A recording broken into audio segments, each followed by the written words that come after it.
Hey guys, Hi. this is Tale of Two Dead Girls. Welcome. I'm Kayla. I'm Michaela. And this is episode 4. Yes. Quattro number 4. Yeah, though it does feel like it's like our 8th episode or something, but the Morbid Minis don't count as episodes, I guess, or That's like full true. episodes. Yeah, for sure. But yeah, we're here. We have like kind of a funky, eerie theme this week, but it's kind of fun. Like, I don't know. We vaguely know what each other's stories are about, but we don't know what they're actually about. It's I know for my part, it's gonna be kind of different. It's not really a story, so yeah, I hope you guys still like it, but we'll get into that in a bit. But anyways, our guy, amazing dude, Chanta, his birthday is today, which is Sunday. Well, I mean, technically it's not Sunday yet because we're recording on when Friday, you guys are listening to this, it will be Chanta's birthday. So yes, so happy birthday, Chanta! Happy birthday! And Chanta does our he does our intro and outro songs. So check him out on Insta, Cycles and Waves. He's super nice, literal angel. Yeah, he's cool. Also, I heard he might be making that intro into a full song. Ooh. So maybe watch out for that. Oh, also, we are in the process of making a website.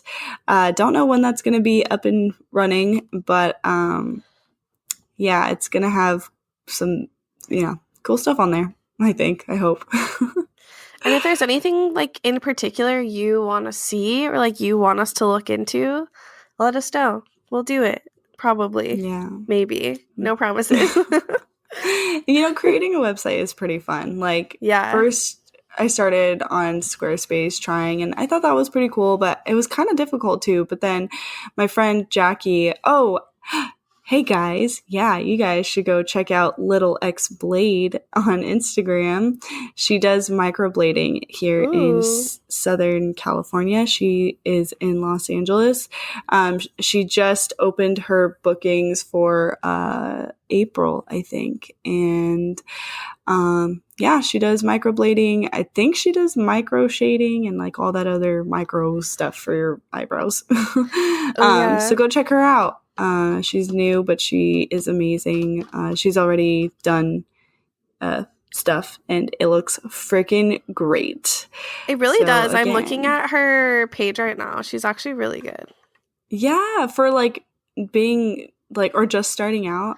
She's amazing. Oh, but anyways, what I was saying, Jackie was telling me that she made her website through Wix. So I was like, okay, I'll check that out. And oh my God, you guys, Wix is amazing. You can literally create anything on there, and it is just amazing, but it's a little pricey. So we don't have that money yet. So that's why it's not public yet, but it will be when it is time. Yeah, we're trying to work on some merch for you guys too in the sometime future, but no time frame on that for now. If that's something you guys keep want, tell us. If you guys like mention it to us or something, and if we keep hearing about it, because we've only had like a handful of people ask us about it. Yeah, so also, if you guys want to check out a cool shop, Nolani, Shop Nolani on Instagram, send us some super cool hoodies. They're just like cool hoodies with like, how would you describe the fabric? Like spooky fabric? Yeah, she doesn't just have spooky. She has like a bunch of different stuff. But ours, it had like, okay, honestly, when I see that kind of stuff, I think like the witchy kind of things. Yeah. but I don't really know what the name of it is for. It's or name for it is. Why am I drawing like a total complete blank? But it's like a black cat and like cool little spooky things. I think there's like a pentagram on there too. Yeah. And it glows in the dark even. I don't know. Yeah, and it's like on the pocket. It's really cute, you guys. You guys should go check her out.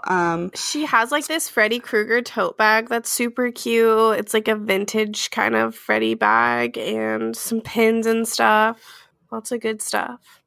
We'll make a post like when we post our when our this. Go to our Instagram. Just go to our Instagram. There's a post there. Fuck. I have to take this damn dog out. I have to take him out because he's just like, hold on. Okay. Give me a second. All right. I'm back. So yeah, I was saying that I was scared that when my dogs get in the house before I do. Yeah. And by that, I mean, so the way my house is set up, we have like a sunroom, and that leads to our patio, like not our patio, our like backyard kind of thing. Okay. And so it's like closed off and dark in there. So I let them in from the back, and so I'm in the sunroom letting them in through the sliding door, and then they come towards like the doggy door to get inside the house. Yeah. And it's like, no, don't go in without me because it's like dark, Yeah. and I'm like by myself, and I get scared, and they leave me in there. That's literally me. Like when I walk out to my car in the morning, even I'm like, I'm fine, and then I'm like outside for 1 second. I'm like, I'm not fine. Like run. I'm not fine.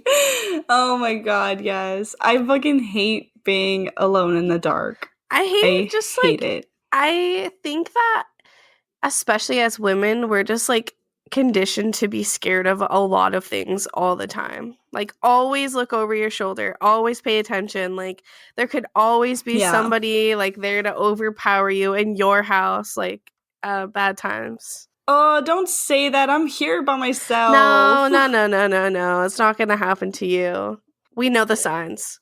We know the signs. Yeah. I mean, I got 3 dogs. If anything were to happen, or if there's going to be anybody coming, whatever, they would alert me right away. Yeah, I'm sure. My dog is like such a nice little pup. If somebody came, she would like try and give it love, I'm sure. That's so bad. I know. That's so bad. That's only bad because like if someone were to like come over and like steal your dog, she'd be like, "Oh, okay." It's so true. She 100% would. Oh gosh. No, my dogs would like bark. Really? My dog's like a little baby. Like the definition of baby. Aw. Wait, what kind of dog do you have? She's a Maltese Yorkie mix. I think so, yeah. Like I posted a picture of her today. I'll post a picture of her on our Instagram, but I took like this cute picture of her. I took her out for a walk yesterday, and she rolled in like some other dog's shit. And I had to like bring her inside and like give her an emergency bath, and I was just like, you're kidding. And then she was just like all pouty and angry, but now she's super soft and adorable. So I had a Yorkie. She was her blah blah blah. I had a Yorkie. Her name was Prada. Oh yes, you told us about Prada. Oh, I did. Yeah, she's so cute. Yeah, yes, I did. I remember. Yeah, I freaking miss her. Oh, I miss her. But yeah, there's something I wanted to talk about. So like, I'm scared. No, not anything bad. No. Okay. So basically, like, it's like, let's talk. We need to talk. It's not me. It's not you. It's me. But really, no. It's an HBO special. So okay. I basically got into podcasts by listening to the podcast Serial, which I think like more than half the world has, because Serial is one of the best podcasts ever. And her first season is about this case about like this high school kid who supposedly murdered his ex-girlfriend, and his name is Adnan. I think it's Syed. And basically they are making like an HBO like documentary thing, docuseries about it. And I'm just like super interested to see, like, in the podcast, she remains objective like the entire time, mostly. Like at some point she says like, do I believe him? I don't know. But she never says like solidly like, I think he's innocent or I think he's guilty. So I'm like curious to see if. Wait, she who? The podcast host. Oh, Sarah so Koenig. She's interviewing him? So she interviews him from prison. Like she has like all these recorded phone calls on her podcast. Damn. It's really interesting, and like I battle back and forth on if I think he's innocent or guilty, and I'd like to hear like what you guys think too, because it's just interesting to me. It's like making a murderer or something, like super controversial. You're like not really sure, even though I'm sure he's innocent, but really? Oh my gosh, I need to see it or hear it or listen to it or whatever, because I don't know. I haven't heard it. I don't know. I lean towards the side of innocence more often, I think. When it comes... So do you think someone else killed her? I think so. Oh, shit. I mean, I don't know for sure, but that's like where my gut is leaning. But then I sometimes change my mind. So I don't know. There was a show, I don't know if they still make new episodes. I don't think they do. But I used to watch it all the time. It's called Killer Kids. Oh, I've heard of that. Yeah. Oh my gosh. Okay, so they have one that's on... I think it's on Netflix, but it's not that one. It's a different one, and it was like on TV, like the ID channel or something. I don't know, but it was like my favorite thing to watch, and it was documentaries of like kids that would kill their parents or kill their best friend or their boyfriend would kill the girlfriend, you know, or something. Like it's just a teenager or child who kills somebody. Yeah, and it's like so crazy, and that, oh god, it's scary. It's like scary how like your kids can turn on you and just fucking murder you. Oh my god, like there's an episode of Criminal Minds like that where like they have a little boy and the sheriff like helps him cover it up, but like that the older brother and actually strangled him or something and like shoved plane parts down his throat, and he's like a psychopath. He's like, oh my 10. gosh, like freaking that's some shit. Yeah, and the parents are like, oh, we knew something was wrong. Like, sad. Yeah, and wait to get him help until he fucking kills someone, right? I know, it's like hard. You're like in denial. You're like, this is my kid. Do I want to send them to jail or whatever? But then you know they're like a danger. It's like such a hard thing. I don't know. But yeah, for sure. HBO is really pumping them out. All right. Well, should we get to our stories? I mean, what's this podcast even about anymore? I know, right? We're just blabbering. Sorry if you guys are bored. You guys know to just skip, I don't know, the first 5 to fucking 15 minutes of podcast anyways. Yeah. It's true. All right. So this week I am going first. And my topic is on Disneyland. Ooh.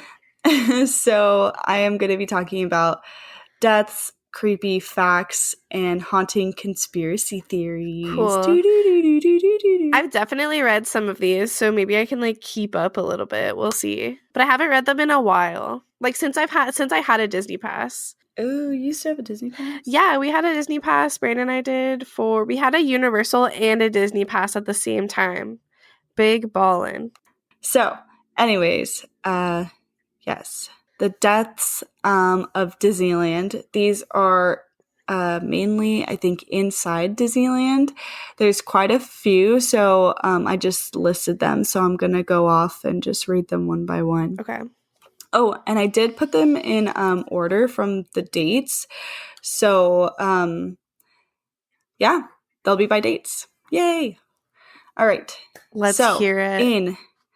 In May of 1964, a 15-year-old boy named Mark Maples from Long Beach, which is in California, was injured after he stood up in the Matterhorn bobsleds and fell out. It was reported that his restraint was undone by his ride companion. He died 3 days later as a result of those injuries. Damn. This was Disneyland's first fatality. Even though that wasn't inside, like, he didn't die inside the park, I still felt like that was important to share because it was their first, like, cause of death, like, because of Disneyland. Did Disneyland cause that death? Or did that bro in the passenger seat cause the death? Let's be real. Well, no matter what, he was injured there. It's true. So it was at Disney. I know, but I don't blame Disney, kind of. I don't know. Yeah. Mixed feelings. Okay, yes. Yeah, same. All right. Next one. On a grad night on June 8th, 1966, Thomas Guy Cleveland, who was 19 and from Northridge, California, was killed while attempting to sneak into the park by climbing onto the monorail track. Ignoring the shouted warnings of a security officer, he was struck by the train and dragged 30 to 40 feet down the track. The security guard in question later stated he had to, quote, hose the kid off the underside. Ew. Yeah. That's pretty, like, brutal. He got dragged by the happiest place on earth, my ass. I'm not the tram. What is that called? The monorail, whatever. Yeah. Okay. Blah blah blah blah. In August 1967, Ricky Lee Yama, who was 16 and from Hawthorne, California, was killed while jumping between two moving people mover cars as the ride was passing through a tunnel. He stumbled and fell onto the track where an oncoming train of cars crushed him beneath its wheels, dragging his body a few hundred feet before it was stopped by a ride operator. Whoa. The attraction had only been open for 1 month at that time. Damn. On June 20th, 1973, an 18-year-old... I'm going to butcher this name. It's Bogdan Delarotte. We'll go with that. And his 10-year-old brother stayed on Tom Sawyer's Island past closing time by hiding in an area that is off limits to guests. When they wanted to leave the island, they decided to swim across the river despite the younger brother not knowing how to swim. The 18-year-old attempted to carry his younger brother on his back and drowned halfway across.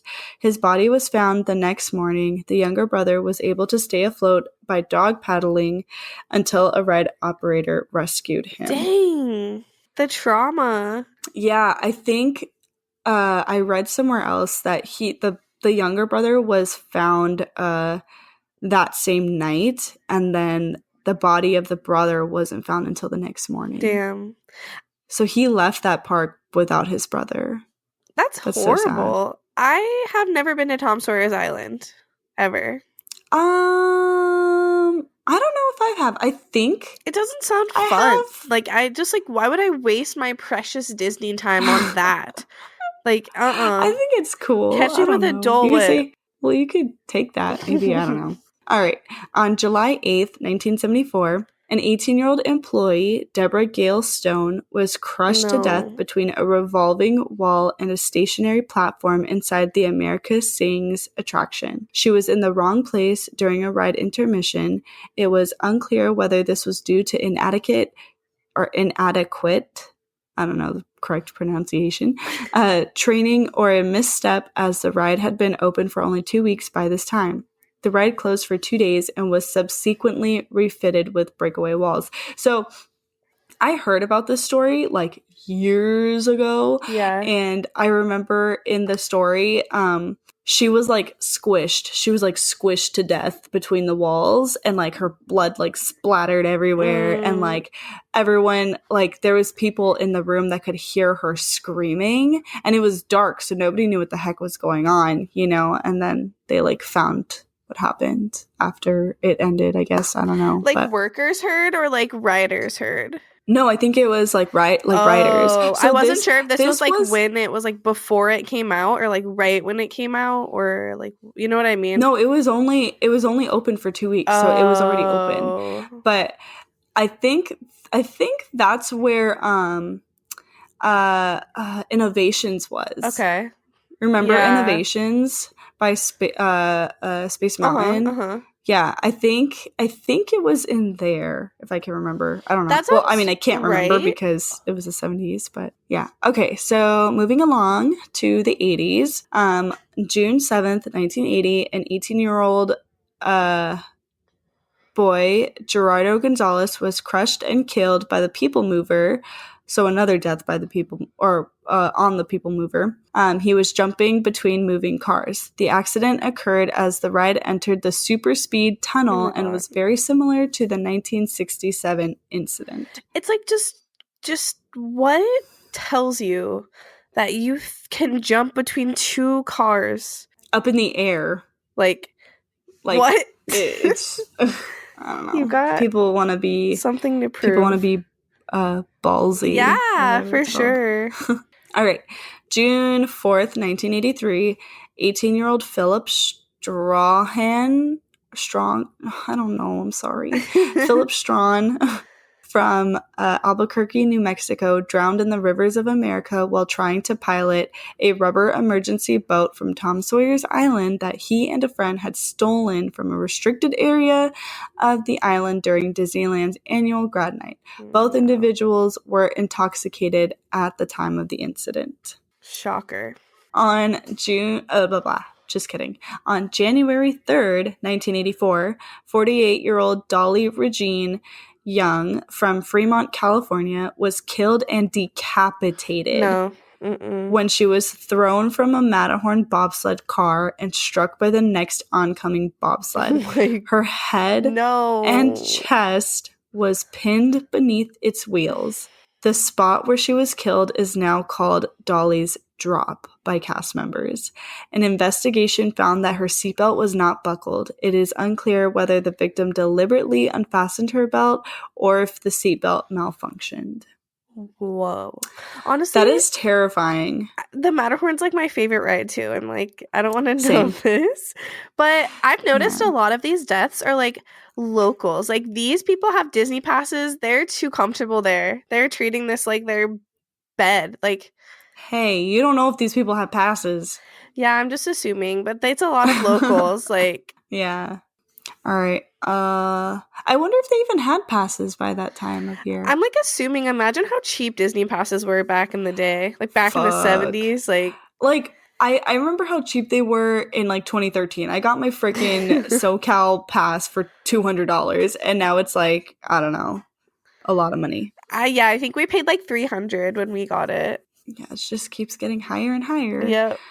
I remember like the highest, like the premium or deluxe or whatever it was, that was only like $500, and now it's like $1,200. And it's like the only one with free parking, and you're like, seems legit. Oh, that's the Signature Plus or whatever. Yeah, I'm like, it's like the Signature and Signature. And Plus. Also, why am I paying for a Disney pass for me to pay like $25 to park? And then it's bullshit. $25 to eat one meal. Yeah, it's BS. But that's amusement parks for you. But it's still fun. Like, I still love it. I love it. Like, I don't give a shit.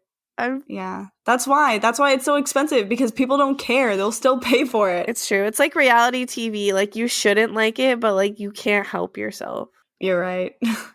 All right. On to the 2000s. So, September 22nd, 2000, a 4-year-old boy fell out of Roger Rabbit's Cartoon Spins ride vehicle and was dragged underneath the car, causing serious internal injuries, cardiac arrest, and brain damage. An investigation ending in December 2000 concluded that a lap bar had malfunctioned and the boy was placed in the wrong seat in the ride vehicle, too close to the opening. In January 2002, Disney settled with the victim's family based on the cost of the victim's continuing medical care and suffering. Disney was not required to accept blame. The boy never fully recovered from his injuries and died in January 2009. No.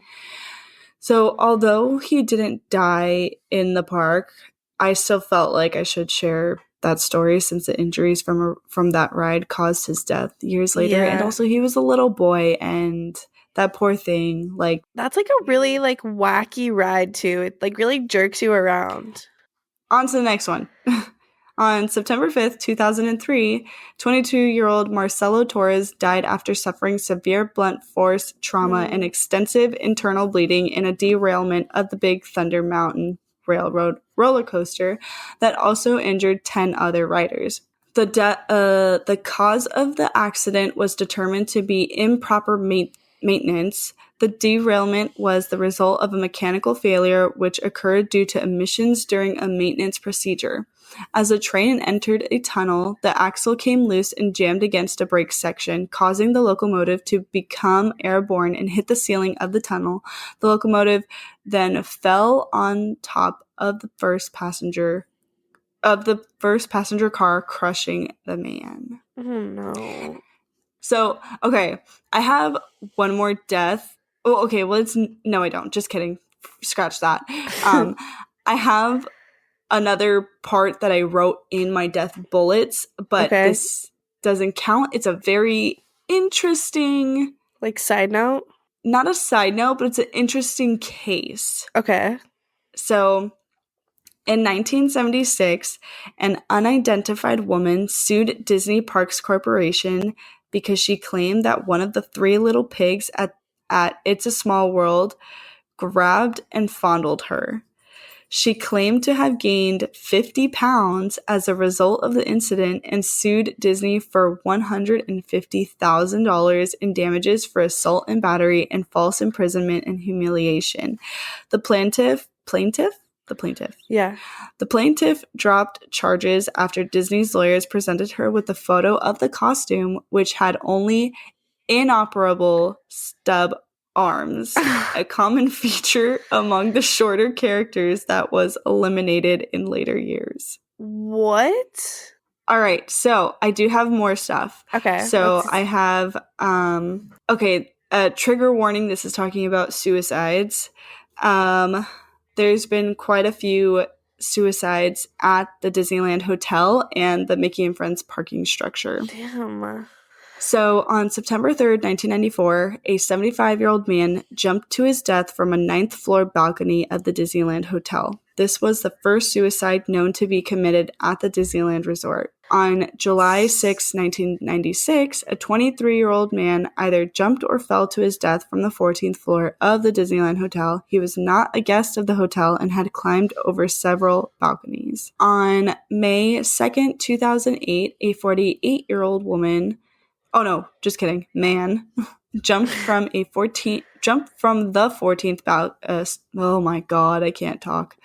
A 48-year-old man jumped from a 14th story balcony of the South Tower of the Disneyland Hotel, known as the Wonder Tower, to his death in a parking lot. I'm assuming... Wait, what parking lot is that? Oh, is that the part? Okay, doesn't matter. All right. On October 17th, 2010, a 61-year-old man from Hickman, California, jumped to his death from the top floor of the Mickey and Friends parking structure. He left behind a note citing personal issues for his suicide. That is just so bizarre. Mm-hmm. Yeah, I think people just go there because it's easy to get to. I think it's horribly difficult to get to Disneyland. It's like so much traffic. Finding a parking spot, structure? You're paying for parking to then kill yourself. What if he walked on it though? Actually, that doesn't make sense. I don't know. Okay, next one. Oh, what were you saying? There's a lot. Oh yeah, there's two more. So April 2nd, 2012, a 23-year-old man was found near the northwest corner of the Mickey and Friends parking structure and was pronounced dead at the scene. At the time, it was investigated as a suicide, but there were no witnesses that saw him jump. Last one. On November 26, 2016, a 40-year-old man jumped to his death from the Mickey and Friends parking structure just after 2 a.m. He was rushed to UC Irvine Medical Center and pronounced dead at 3:08 a.m. I remember this one. Sounds familiar at this time.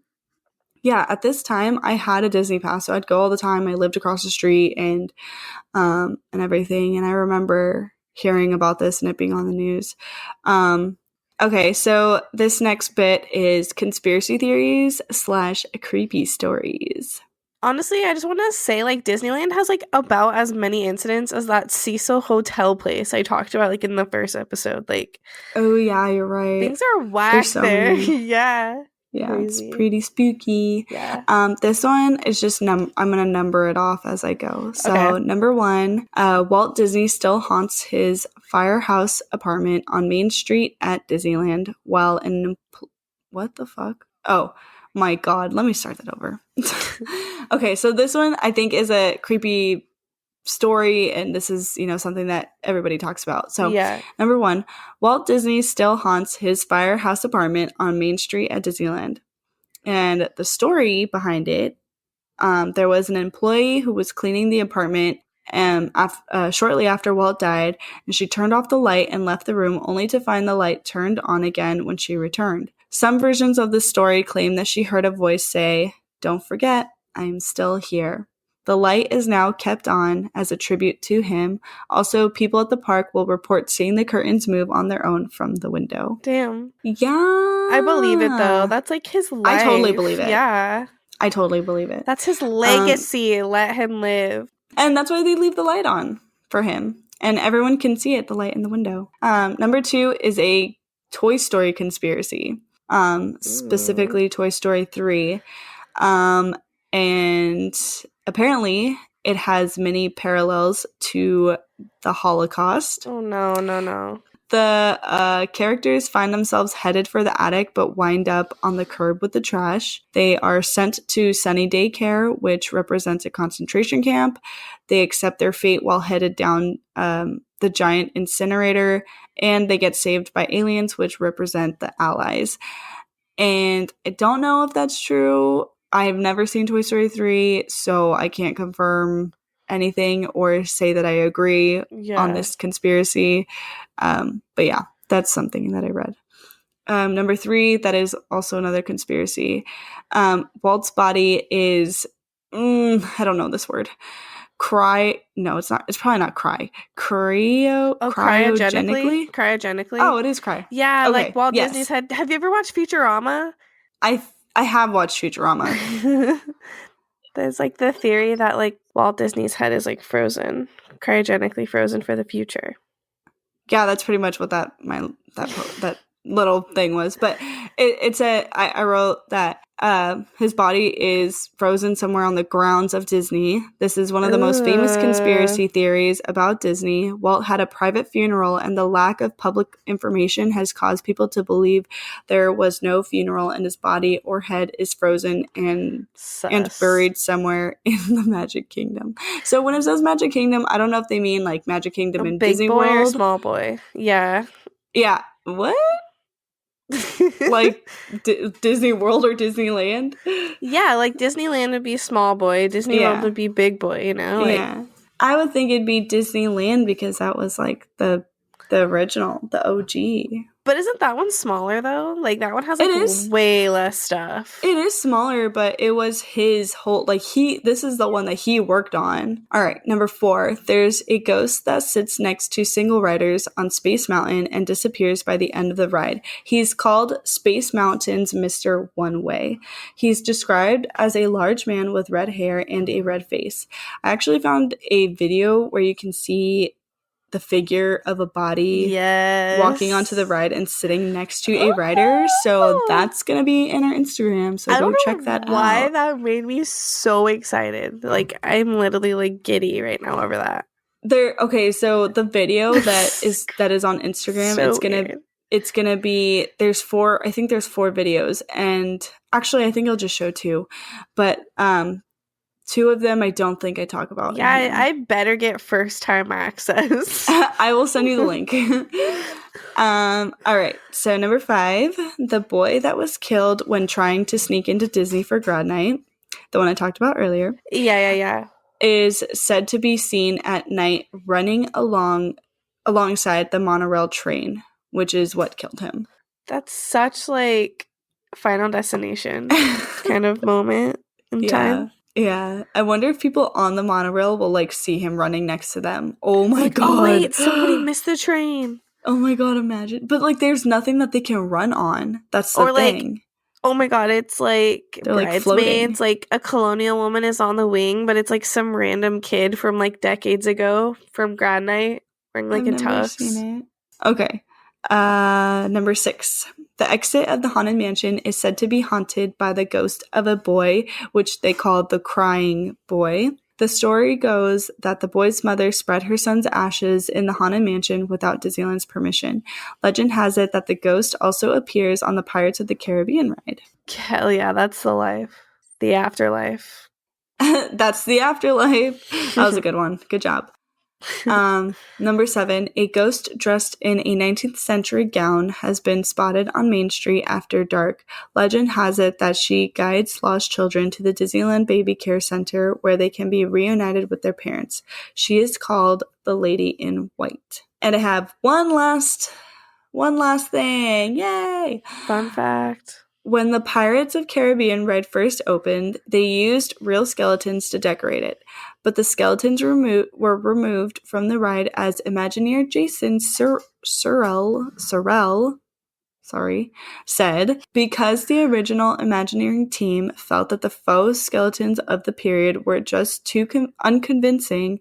The grotto? I don't know. Grotto, yeah. The grotto sequence originally featured real human remains obtained from the UCLA Medical Center. The skeletons were later returned to their countries of origin and given a proper burial. However, there is still a human skull that remains on the ride, and it can be seen above the bed in the captain's quarters. Ooh. And that's all I have for my Disneyland deaths, creepy facts, and haunting conspiracy theories. Disney, man. It's a lot darker than you want to believe it is, you know? Yeah, it's got a lot of spooky stuff. Truly. For real. Yep. So, kind of on theme with yours. So, Kayla told me she was doing hers about, like, a theme park or whatever. So, like, the gears in my head started turning. I wanted to do something, like, kind of similar. But I ended up going with, like, a pretty popular carny. If you watched American Horror Story at all, I think that you'll, like, recognize who I'm talking about. Because oh my god, they have a character in that. But yeah, so my story is about Grady Stiles Jr.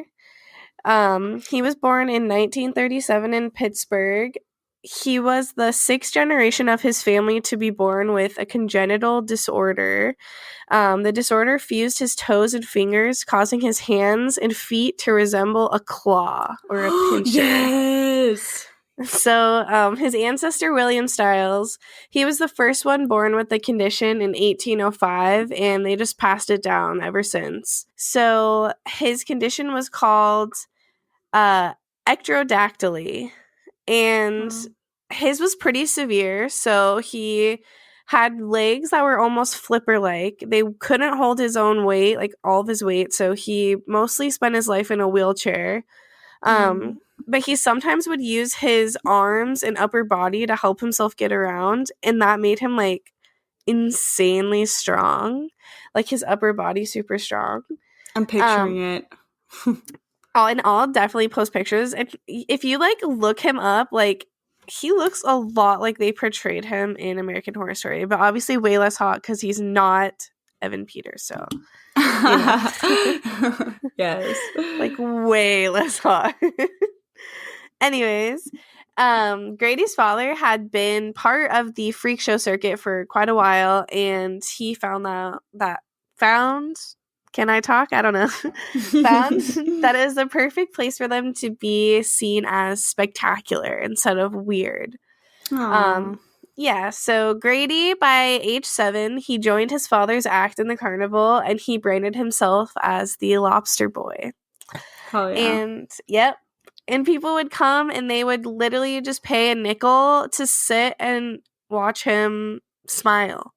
Just, like, do nothing. Just live, exist. And people really ended up liking him. He soon gained, like, a ton of popularity, and he started to learn how to write his own name with his claws. He even shot a gun for his act, which is, like, super hard with a claw. I don't know how you do that. Shot a gun with his claw? Yeah, like, with his... Damn, that's talent. I don't even... Yeah. He made pretty good money, honestly. He made, like, $50,000 to $80,000 per carnival season. And I'm not sure, like, exactly what time frame this is, but this is, like, the mid 1900s. So this is like a lot of money. That's a lot. But yeah. And that was during the carnival season. So during the off season, they would spend their time in Gibsonton, Florida. I think Gibsonton. I don't know. Maybe that's Cute. wrong. But they also called it Showtown, USA. So, because like all of the carnies during the off season, they all kind of like camped out there.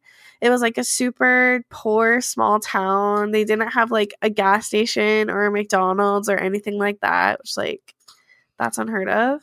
Damn. And Grady traveled with performers, like super popular ones, such as the Gorilla Lady, the Human Blockhead, the Bearded Lady, the Fat Man, the Man with the Iron Tongue. Whoa. Later in his life, he fell in love with a woman who had run away to join the circus when she was a teenager. Her name was Mary Teresa Herzog. Herzog? Yeah, it's like, I don't even know what type of name that is. Like, where is that from? But anyways, he was like super nice to her, and he courted her with flowers and showered her with gifts. And she said that he was a charming man, that everyone enjoyed his company. And she was just a normal person. She didn't have an act in the freak show. She just helped kind of around the freak show. She sold tickets, and her and Grady just fell in love like pretty quickly and stayed together for a while.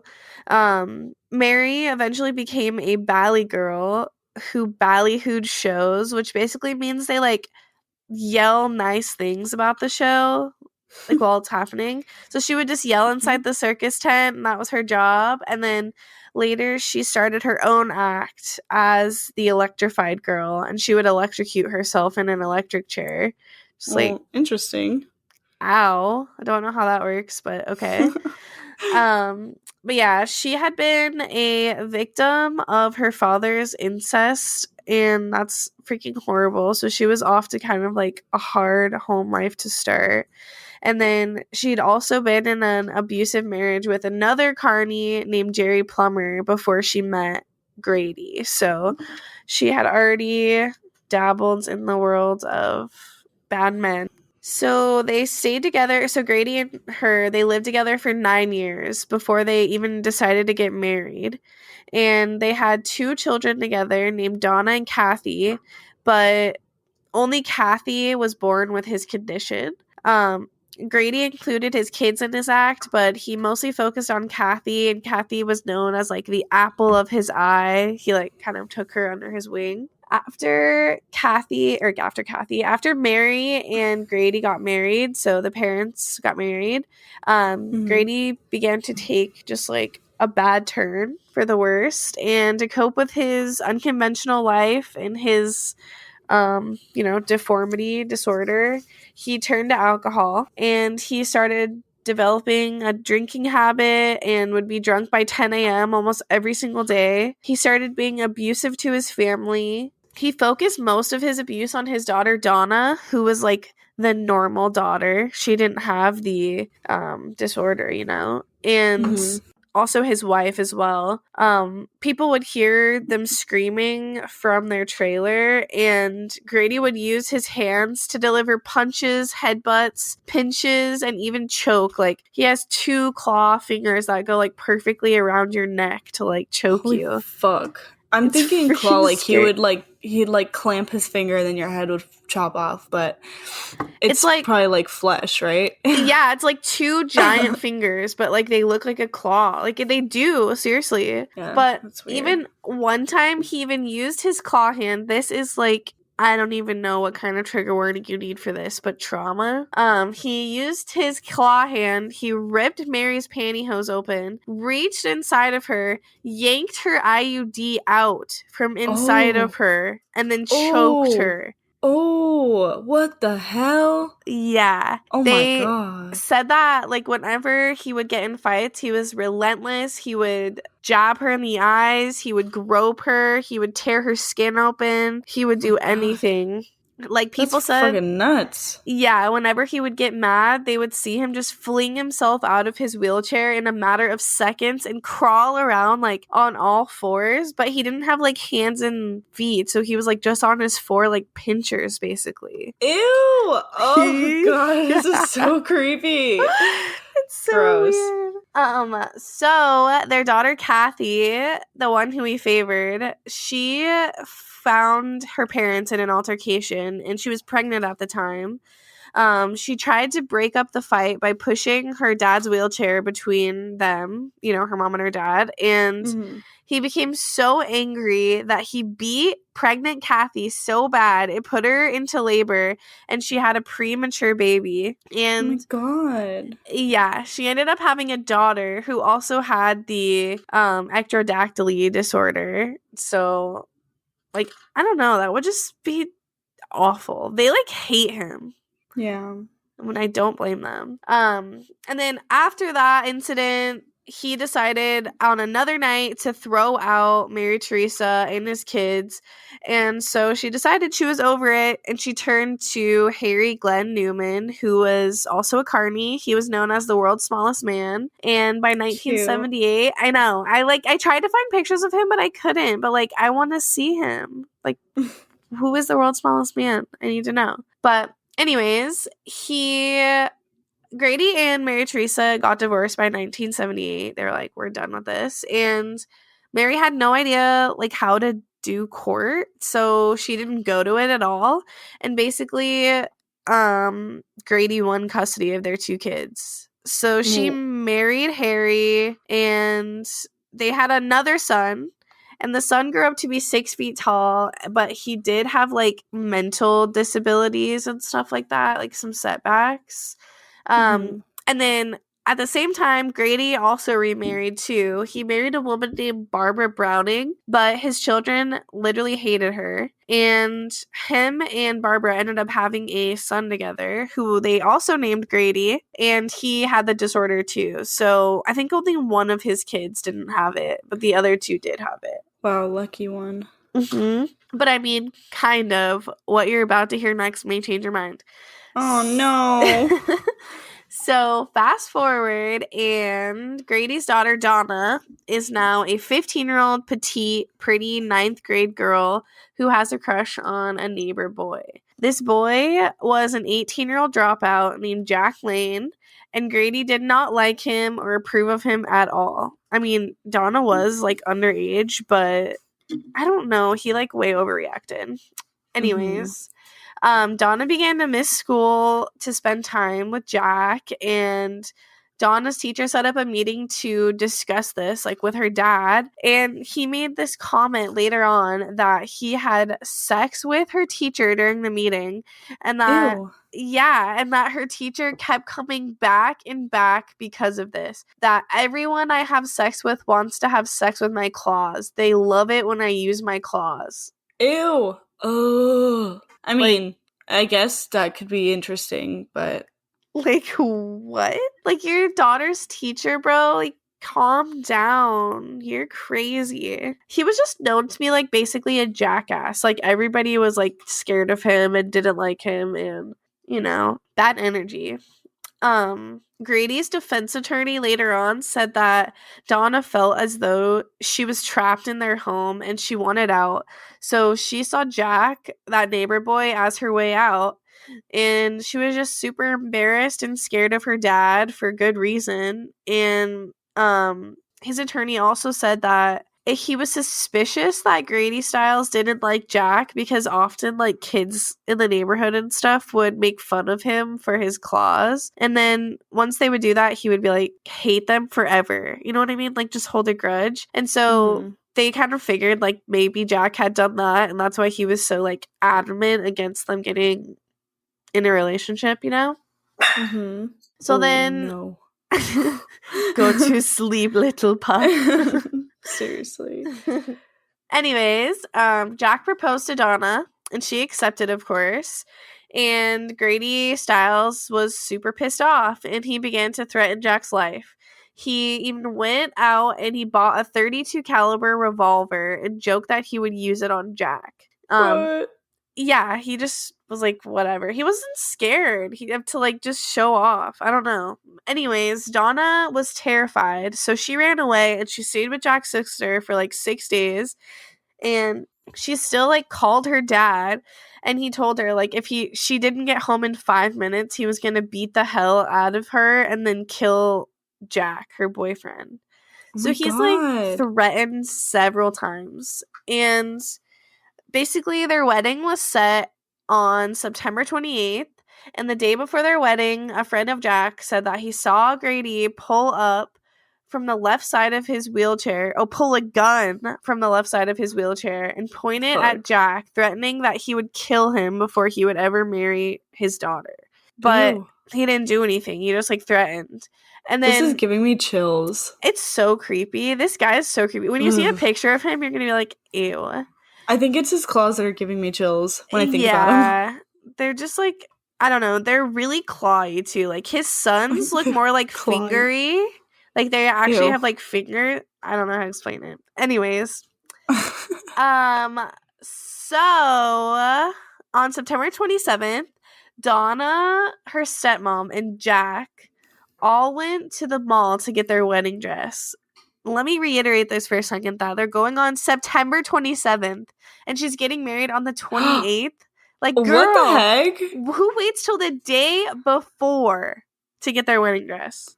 That's so weird. That's a freaking disaster waiting to happen. Won't be me. Hell no. Well, maybe, who knows? I'm a Libra. We can't make decisions, so. Oh, God. Don't count on me. Anyways, when they got back from this wedding dress extravaganza, they found Grady in the living room without his wheelchair. So they went out like to a different room to look for the wheelchair. Like, where did it go? And as they were walking out, he yells for Jack. So him and Jack exchanged some words. It's like kind of iffy on what was said and like what totally happened, but he ended up pulling out the gun that he had bought and shooting Jack in the chest. And then as he was running away, he shot him in the back. And Jack ended up pretty much dying in Donna's arms for the most part, and then ended up like later taking his final breath at the hospital. And damn. Yeah, for what? Like an 18-year-old kid gone. Super sad. Bullshit. Yeah. But I don't know. I read somewhere after this all happened and Donna was like sitting outside of the house, like traumatized, that her dad was looking at her through the window and smiling. And ew, what like a creep. Said through the window, "I told you I would kill him." Wait. So this whole thing is real, right? Like this claw man guy is real? Yeah, this is not like real. No, this is real. Oh, wow. Okay. Yeah, this is like a straight up dude who was like in the carnival. I'll post a video of his kids. Like he has 2 kids that are all of his kids are still alive, but 2 of them with the disorder are still alive. And that's crazy. Yeah. Do they have kids? I think that one does. The Kathy that he like beat the baby out of her, basically. Oh, right. She has a kid, and I think that the son has a kid as well, but I'm not 100% sure. Do they have claws? One of the kids does. I don't know if the other one does. Aww. I know. But, I mean, they all, like, pretty much participate in the freak show. Wow. Interesting. Yeah, it's super funky. But, anyways, there's more. Quite a bit more, actually. So after this happened, he basically showed no remorse for killing Jack. And the police had no idea about his, like, they never seen his show, so they didn't know. And they didn't know how he would have shot a shotgun with his claws. They're like, hard to believe, like, probably not. And Grady, like, he completely surrendered and claimed that he was acting in self-defense because because Jack had lunged at him. But the jury didn't believe him. Yeah, like, sure. His chest and his back. Makes sense. But yeah, the jury didn't believe him and whatever. And also, there was a joke I read while I was, like, doing research that the jury in this case received a free carnival performance because The bearded man the bearded lady and the fat man both came up to speak as character witnesses, so they got to like see a big chunk of the circus. Oh my goodness. But in the end, the judge and the jury both showed sympathy towards him because he had cirrhosis of the liver from drinking constant Seagrams and emphysema from chain smoking 60 Pall Malls a day and also kidney disease. Whoa. Yeah. That's a lot of cigarettes. That's a lot. Who has Holy money shit. like that? Like, that's literally 3 packs of cigarettes. That's a lot. That is so much. Holy shit. That's a lot of money. Yeah, they said he would just like chain smoke all the time. Ew. Yeah. He probably could never breathe. I don't know what emphysema feels like, but I'm sure it feels terrible. Yeah. But basically, he told them, like, no jail could handle his disability or any of his sicknesses, and, like, putting him in jail would be cruel and unusual punishment. So they let him off with 15 years probation, and he got to go home. And the fuck? Yeah. Then him and his wife, Barbara, decided to get a divorce. And after the trial, he decided to move back to Gibsonton or whatever, where he went with those carnies like for the off season, and his first wife, Mary Teresa, still lived there. So Mary's new husband, Harry Newman, the small man or whatever, he had a fall. What is grammar? He had a fall and he like was disabled. So she was kind of just like, I don't want to deal with this. I'm over it. And she divorced him. And what does she do?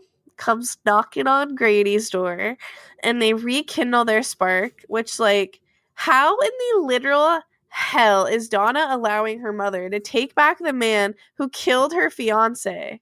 Honestly, that's the dumbest shit I've ever heard.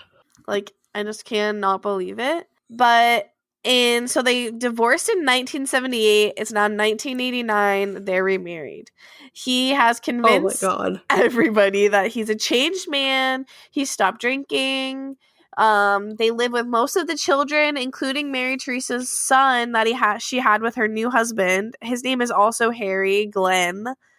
And he has an IQ of only 79, so not a smart boy. Holy shit. Yeah.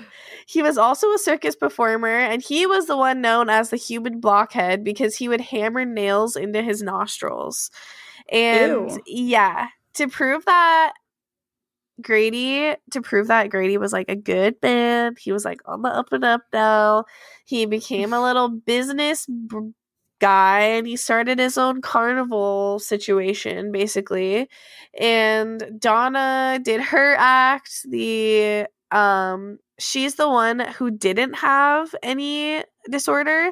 She made an act with her new husband somehow that just popped up in this situation, named Joe Miles, and they did something called the gorilla illusion where they showed her turning into a gorilla, which I don't know what that is, but I would love to know. And soon after this whole show gets on the road, it was clear that Grady was still the same as he had always been. And he went back to being an abusive alcoholic. He started threatening to kill his wife and his entire family. He would beat his daughter, Kathy. He would like leave her jaw swollen. Trigger warning. He would rape his wife with foreign objects. He would just like one night Mary woke up and he had like a knife to her throat and was like, I'm gonna kill you. And she was just like, ew, I can't do this anymore. And so she knew it was only a matter of time before he was gonna like snap and kill everyone. So she took matters into her own hands. In 1992, so like 3 years later, her and her son, Harry Glenn, they paid another carnival worker who was like affiliated with a gang. His name is Glenn Wyant. They paid him $1,500 in exchange to like kill Grady. And Glenn was like, hell yeah, I'll do that. Took him up on the offer. He quietly snuck in their trailer while Grady was watching television in nothing but his underwear and just shot him 4 times in the back of the head. Did he die? He's dead as a doorknob. And he deserved it too. But on the bad side, they were convicted, and Mary Teresa told the courts that, like, basically she had to do what she had to do because she really believed that her husband was going to kill her family. But Glenn Wyatt, the guy who killed Grady, he was charged with second-degree murder, and he was charged to he was sentenced to 27 years. And then Mary and Harry were both charged with first-degree murder. Mary got 12 years, and she tried to talk her son, Harry, into taking a plea deal, but he wouldn't.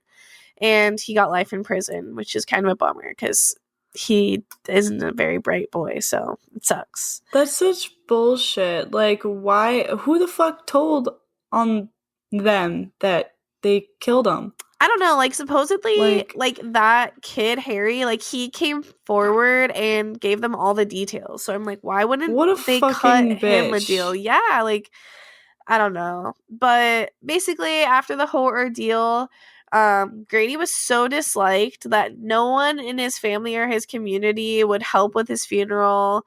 He had nothing fancy engraved in his gravestone. His son said that he was a racist and a bastard, and that alcohol really brought the worst out in his father. He also has a theory, or he says that the way that, like, the story was told, that basically they, like, hired somebody else, was, like, a lie. And that he said what actually happened was that his mom and dad got in a fight. His brother, Harry, the not very smart one, like, overheard and then, like, heard that something needed to be done when their mom said that. So he went to the neighbor kid, and then next thing that happens is, like, his dad gets shot. And his brother thought that he was just, like, gonna scare his dad or beat him up or whatever. But I don't know if I believe that.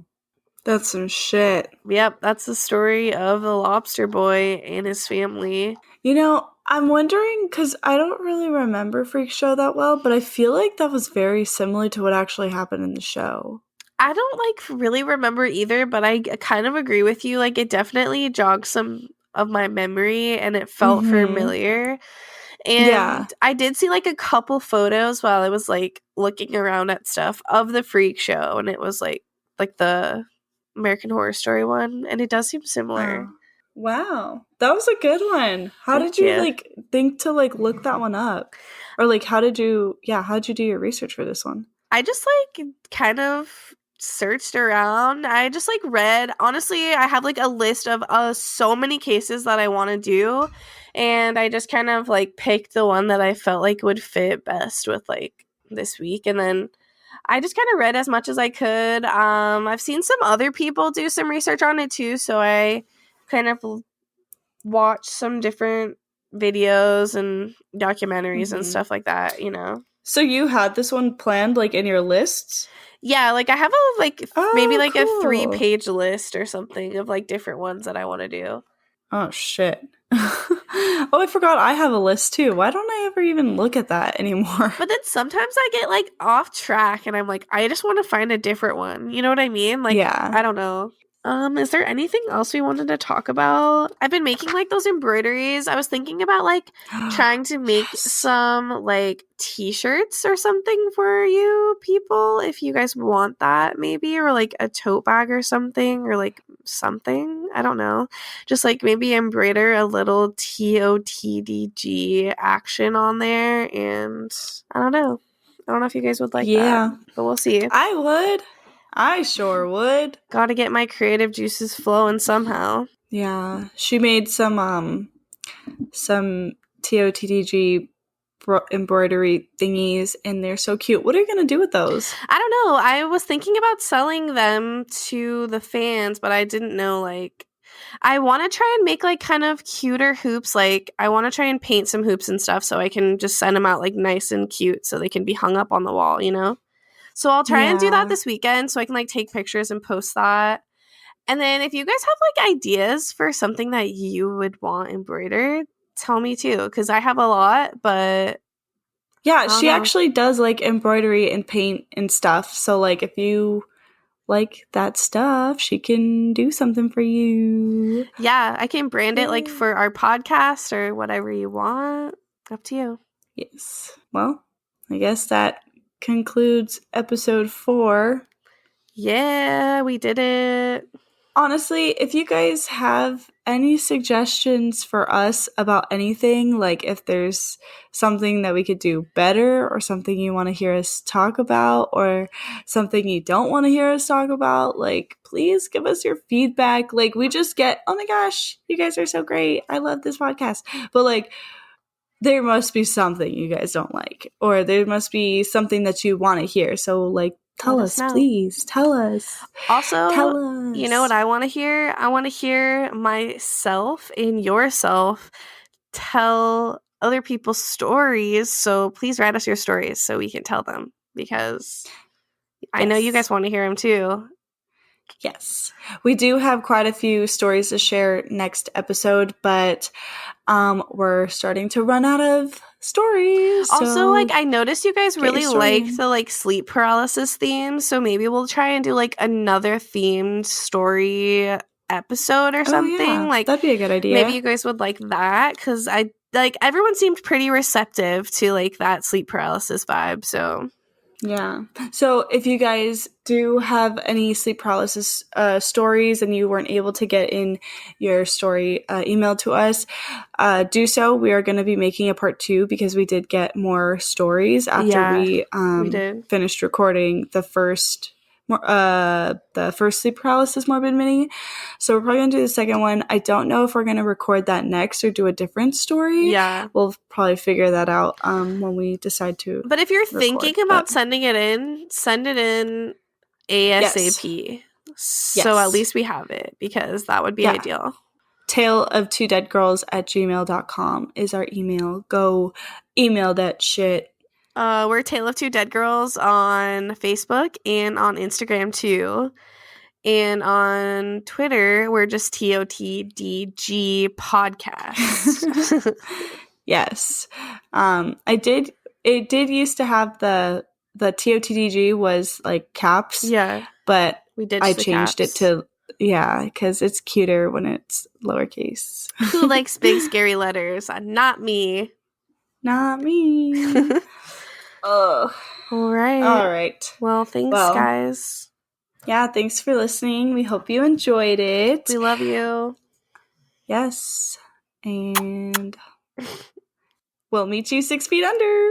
We'll meet you 6 feet under. How about we just try saying it like together? Okay. 1, 2, 3. We'll meet you 6 feet under. It's hard. We can't see each other. We'll meet you 6 feet under. We'll meet you 6 feet under. Are we doing it fast? No, it's a joke. Okay. We'll meet you 6 feet under.